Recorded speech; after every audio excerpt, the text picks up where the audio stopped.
Hungary work permit update নিয়ে আজকে আপনাদের সঙ্গে কয়েকটি গুরুত্বপূর্ণ আলোচনা করব।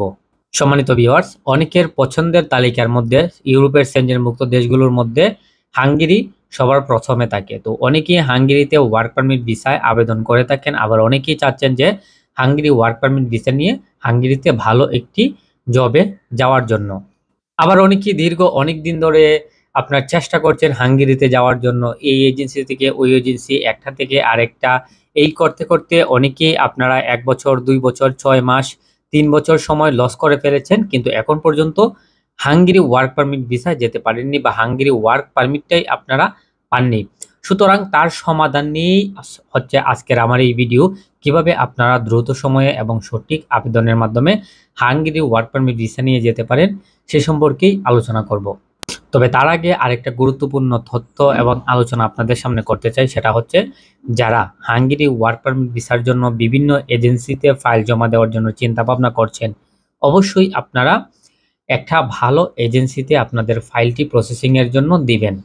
কারণ হচ্ছে বর্তমানে কিছু অসাধু এজেন্সি রয়েছে যারা এই সময়ে অর্থাৎ 2024 সালে এসে এত পরিমাণ ফেক ওয়ার্ক পারমিট তারা বের করেছে, যা একেবারে বলার মতো না।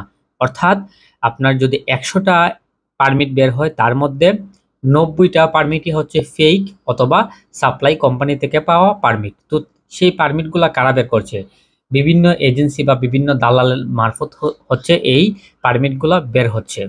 তো বিভিন্ন এজেন্সি নিয়ে যখন আমি কথা বলি, তখনই হচ্ছে অনেকে এজেন্সি হচ্ছে আমার বিরুদ্ধে সমালোচনা করে বা আমার পিছনে লেগে যায়, কেন আমি সত্যি কথাগুলো বলি, কেন মানুষ কি কথাগুলো জানাই, তাদের ব্যবসায় লস হয়, তাদের ব্যবসায় সমস্যা হয়, আরো নানান রকম সমস্যা নিয়ে আমার কাছে কল করে যে ভাই আপনি এগুলো বললেন না, আপনি কি চান আপনি বলেন, আপনি এগুলো বলতেছেন কেন, আমাদের ব্যবসার ক্ষতি হয় বা এই হয় সেই হয়, নানান রকম হচ্ছে সমস্যা ওনারা নিয়ে আলোচনা করে।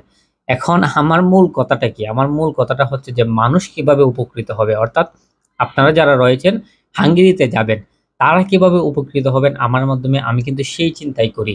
এজেন্সি জাহান্নামে যাক, কারণ সে হচ্ছে দালাল, তার মেইন ইনকাম হচ্ছে টাকা ইনকাম করা। অর্থাৎ আপনার মাধ্যমে সে ফাইল নিবে, নিয়ে আপনার কাছ থেকে টাকা ইনকাম করবে। কিন্তু আপনি কি চান? আপনি চান হচ্ছে কিভাবে আপনি হাঙ্গেরিতে যাবেন একটা সঠিক এজেন্সির মাধ্যমে, বা আপনি নিজে নিজে অ্যাপ্লাই করে যে কোনো মাধ্যমে, বা আপনার আত্মীয় স্বজনের মাধ্যমে, কিভাবে আপনি সঠিক একটা প্রসেসিং এর মাধ্যমে, সঠিক একটা গাইডলাইনের মাধ্যমে আপনি হাঙ্গেরিতে যাবেন, এটাই কিন্তু আপনি চান। আর যদি হাঙ্গেরিতে না যেতে পারেন, দিন শেষে যেন আপনার টাকাগুলো সেফ থাকে, নিরাপদে থাকে, এই জিনিসগুলাই কিন্তু সবাই চায়।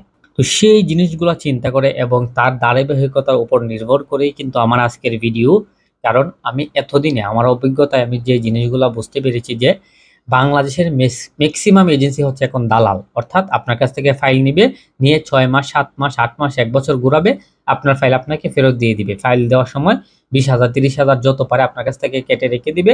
আর কাউকে কেটে রাখে না, এমনি দিয়ে দেয়। কিন্তু আপনার টাকাটা কিন্তু ওনার কাছে রয়ে গেছে, এই টাকাটা দিয়ে ওনারা বিজনেস করছে। দিন শেষে আপনার টাকাও লস, সময়ও লস, কিন্তু ওনারা কিন্তু লাভবান।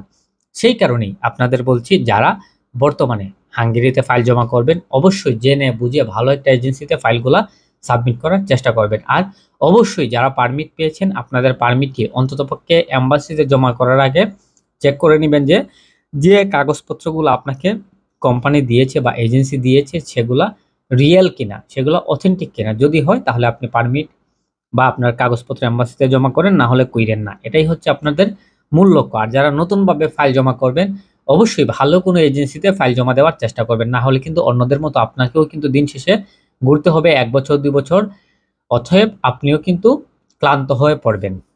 তো যাই হোক, আমার কথা ছিল বর্তমানে হাঙ্গেরির যে ওয়ার্ক পারমিট আপডেট কি, বা কি পরিমাণ হাঙ্গেরি ওয়ার্ক পারমিট বের হচ্ছে, বা কত সময় লাগতেছে বর্তমানে হাঙ্গেরি পারমিট বের হতে। দেখেন, হাঙ্গেরি পারমিট কিন্তু তাড়াতাড়ি বের হয়। অনেকে করে কি, আপনার ফাইলটা নিয়ে সে ড্রয়ারের ভিতরে রেখে দেয়, সে কাজ করে না। তাহলে কিন্তু আপনার ফাইল বের হবে না, আপনার পারমিট বের হবে না। লাভ কি? দিন শেষে 3 মাস, 4 মাস, 5 মাস পর আপনার পারমিট বের হবে। তো যারা প্রপারলি ভাবে কাজ করে এবং সঠিকভাবে কাজ করে, আপনার পারমিট 45 দিন থেকে হচ্ছে আপনার 35 দিনের ভিতরেই কিন্তু পারমিট বের হয়ে যাওয়ার কথা। এই জিনিসটা অবশ্যই মাথায় রাখবেন। যারা ভালো এজেন্সিতে জমা দিবেন, অবশ্যই ওই সময়ের ভিতরেই কিন্তু আপনার পারমিটগুলো বের হয়ে আসবে। তো আশা করি সবাই বুঝতে পেরেছেন, আর কোন কোম্পানিগুলোতে, কোন এজেন্সিগুলোতে ফাইল জমা দিলে ভালো হবে, এই জিনিসটাগুলো আপনারা বুঝতে পেরেছেন। তারপরেও যদি কোনো কারণবশত বা কোনো হাঙ্গেরির কোনো বিষয় নিয়ে আপনাদের হেল্প লাগে বা কোনো সাহায্য লাগে, অবশ্যই আমাকে কল করবেন। আমার যে ভিডিও রয়েছে সেখানে গিয়ে কমেন্ট করবেন। অবশ্যই সেখানে আমি রেসপন্স করব। কি সমস্যা সেটা আপনার বোঝার চেষ্টা করে আপনাকে সমাধান দেওয়ার চেষ্টা করব। তো যারা ভালো মনে করবেন অবশ্যই আমাকে কল করতে পারেন, আমার সাথে বিভিন্ন পরামর্শ করতে পারেন। তো এই ছিল হাঙ্গেরি নিয়ে আমার আজকের ভিডিও। সবাই ভালো থাকবেন, সুস্থ থাকবেন। দেখা হবে পরবর্তী নতুন কোনো ভিডিওতে। আর অবশ্যই ভিডিওটি সাবস্ক্রাইব করেন, আমার চ্যানেলটি সাবস্ক্রাইব করে ভিডিওটি অবশ্যই শেয়ার করে দিবেন। আসসালামু আলাইকুম ওয়া রাহমাতুল্লাহি ওয়া বারাকাতুহু।